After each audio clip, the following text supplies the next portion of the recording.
يا أختنا بالله لا يغويك ذا الشيطان إن الحجاب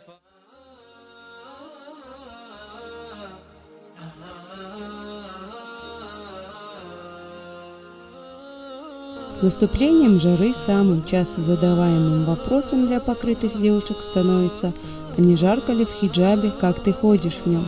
Давайте узнаем у покрытых девушек действительно, а не жарко ли им и как они ходят в нем.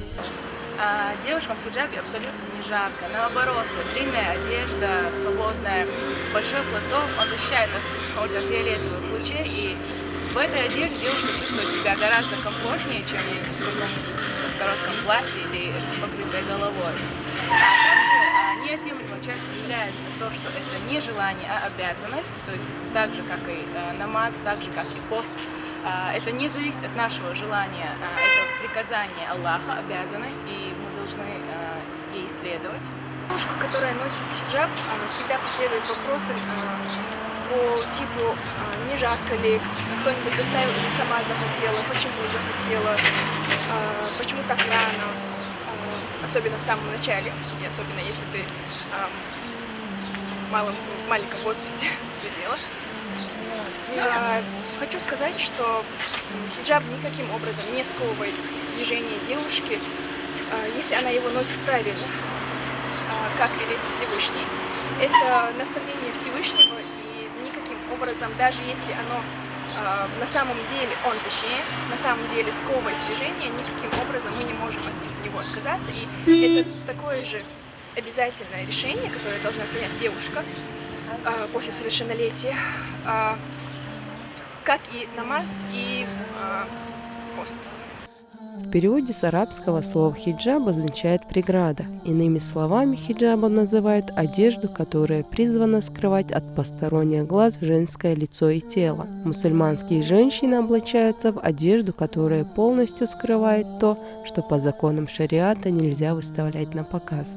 Платок должен покрывать полностью все тело, исключением являются кисти рук и лицо. Одежда должна быть скромной, неброских оттенков и ни в коем случае не являться украшением. Хиджаб не должен просвечивать, через него не должна быть видна кожа. Ни в коем случае одеяние не должно подчеркивать женскую фигуру, допускается лишь широкий свободный крой. Надевая мусульманский платок, запрещено пользоваться духами и прочими благовониями. Ткани, цвета и фасоны одежды можно выбирать на свой вкус, но чтобы они отвечали всем требованиям к хиджабу. Для шитья хиджаба используются только натуральные материалы. Ткань пропускает свежий воздух, кожа дышит и к тому же скрыта от прямых солнечных лучей. Поэтому ношение в летний зной покрывала для мусульманских женщин – это не минус, а скорее плюс.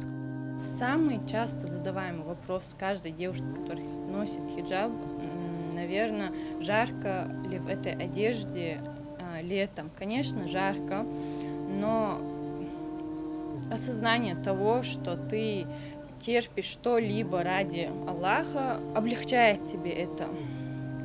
И мы, как магазин, собрали все самое необходимое и нужное для каждой мусульманки. И на лето на передовой у нас идет ткани из льна и хлопка, самые тонкие. Вот такой халат, натуральная ткань, не просвечивает, очень часто спрашиваемый и с ходовой ткани, материала. На лето, жару самое то.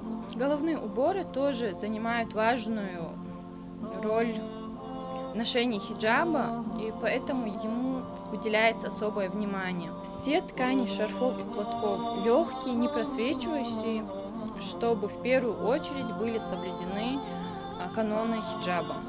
Стереотип второй, что женщина в хиджабе должна сидеть дома и не работать. На самом деле, если посмотреть на историю, то мы видим, как испокон веков множество мусульманок занимались работой точно так же, как и домашними делами. Это можно сочетать. На дворе 21 век, век великих возможностей. Женщина-мусульманка может реализовать себя в любой сфере, не противоречащей шариату. Насколько я себя помню, мои родители молились: У них было определенное место в доме для молитвы, и я наблюдала за ними. Особенно я смотрела, как моя мама одевалась перед молитвой. Когда я уже сама повзрослела, то подумала, ведь Аллах вездесущ, и одежда должна быть соответственна. Сегодня нам нетрудно познавать азы ислама. В мечетях, медресе, в школах хафизов сегодня учат чтению Корана. Девочки, которые одели хиджаб, бывают очень красивыми и скромными. Хотелось бы, чтобы побольше наших девушек одели его. Хиджаб одевают не избранные, обычные девушки, женщины, но это должно произойти по их собственному убеждению, желанию. Конечно, иногда бывает по настоянию матери или стремлением познания религии ислам. Мне, например, в моей работе не помешало это, наоборот, мне спокойнее в нем. Уважать каждого человека обязательно, но мне кажется, что меня уважают больше, чем полагается, на мой взгляд. Тогда я думаю, неужели отдача с моей стороны должна быть соответственно уважению ко мне окружающих? Я совершаю молитвы и ношу хиджаб. Наши ученицы очень благонравные. Они соблюдают пост, совершают поклонение Всевышнему, носят хиджаб. Все это делает их очень красивыми. Это радует. Иногда можно услышать от некоторых, что платок их душит, что невозможно его носить. Мне самой иногда так кажется. Но от этого мне никогда не было плохо. Носить хиджаб нужно ради Аллаха. Только тогда это будет в удовольствие. Стереотип третий, что хиджаб ограничивает свободу ребенка. Детям любовь к религии нужно прививать с раннего возраста. Всем известно, что дети берут пример с родителей. Конечно, дочери хотят ходить в хиджабе, как свои мамы. Чаще всего правильное объяснение, хороший пример, соответствующее одеяние окружения помогает девочкам прийти к пониманию того, зачем нужно скрывать волосы и тело от чужих взоров. С раннего детства я наблюдала, как моя мама и сестра носили хиджаб. Мне это очень нравилось. Тогда мне тоже захотелось надеть большой платок. В один из дней я попросила маму помочь мне надеть хиджаб.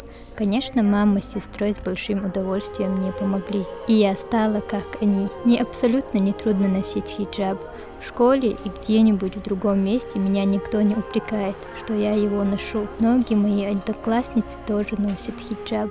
Я надела платок не по принуждению, а чисто по своему желанию. Ведь Аллах сказал, что в религии ислам нет принуждения. По примеру моей мамы и моих сверстниц, мне тоже хотелось надеть хиджаб. Мне очень нравятся прикрытые девушки. В школе я ничем не отличаюсь от других, просто у меня такое убеждение. Надела я хиджаб после 6 класса, почти 3 года, как я его ношу. И никто меня не заставлял его носить, наоборот, мне самой очень нравится. Носить хиджаб абсолютно не трудно, а удобно, тем более, что это ради Аллаха. Единственная разница хиджаба – форма одежды длинная и прикрыты недозволенные части тела. Мне кажется, что так лучше, потому что Аллах нас так обязал. Эти требования касаются того, как должна выглядеть любая женщина, вне зависимости от возраста, социального статуса или иных факторов, покидая стены своего дома. Всевышний Аллах в своем Коране дал нам на это четкие указания. Хвала Аллаху! Аллах, определяя все трудности для верующих в судный день, в своем священном Коране определяет, что до наступления судного дня, до того, как мы будем там, Аллах нашими мыслями, сознанием, пониманием переносит нас туда. Аллах говорит: поистине, наступление судного дня – это знаменательное событие. Настолько это значимо и страшно, что мать в этот день забудет своего младенца. Женщины, которые готовились стать матерями, откажутся от своих еще не родившихся младенцев. К этому дню заранее надо подготовиться. Каким же образом нужно готовиться к нему? В первую очередь надо бояться Аллаха. Лучшее предостережение от судного дня – поклонение Аллаху. Пусть Аллах сделает нас из тех, кто боится Его. Пусть Аллах не сделает нас из тех, кто пренебрегает своими детьми, и из тех, чьи дети будут избегать своих родителей. Пусть Аллах сделает нас из тех, кто были из боязливых перед Аллахом, и по этой причине оказавшихся в раю. Когда мы говорим о боязни перед Аллахом, Аллах в воззвании.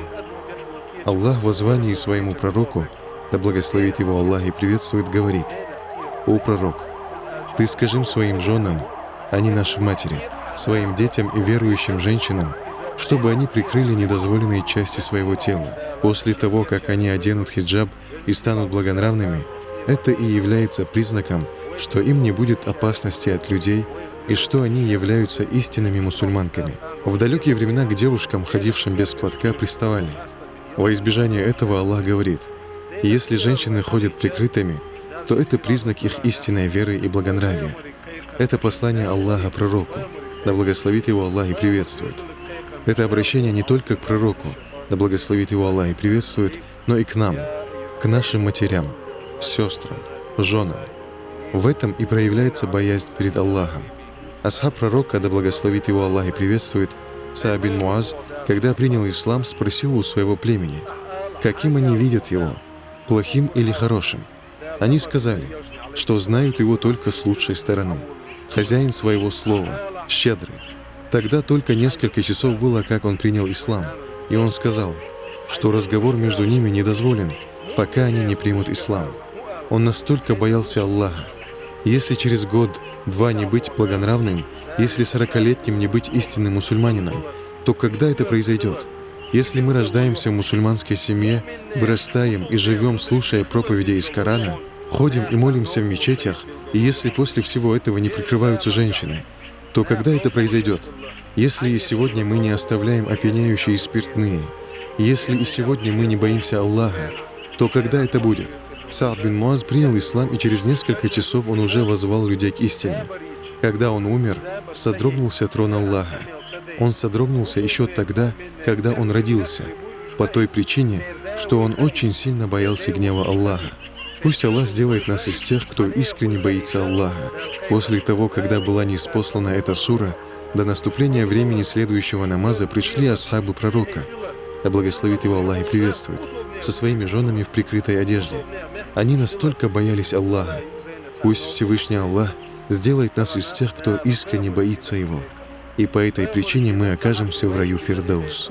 Хиджаб – это аспект целомудрия и скромности мусульманки. Это обязанность, которую Всевышний Аллах предписывает ради пользы мусульманской женщины, и она должна повиноваться велению Создателя, тем самым демонстрируя свою искреннюю веру в Аллаха и страх перед Его наказанием. А непокрытым девушкам я хочу пожелать искреннего, сильнейшего имана. Все зависит от их желания. То, что там родители, близкие не разрешают, это всего лишь отмазка. Человек, который искренне этого хочет, он делает это там, независимо от мнений, выводов там, родных и близких. Всем непокрытым девушкам я желаю искреннего имана, силы воли, слушать свое сердце, а не мнение других.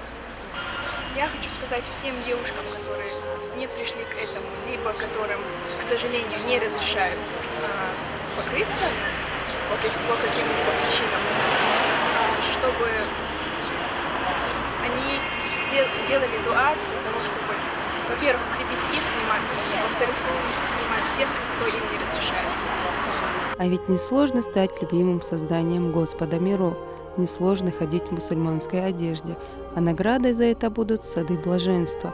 Желаю счастья и милости от Аллаха.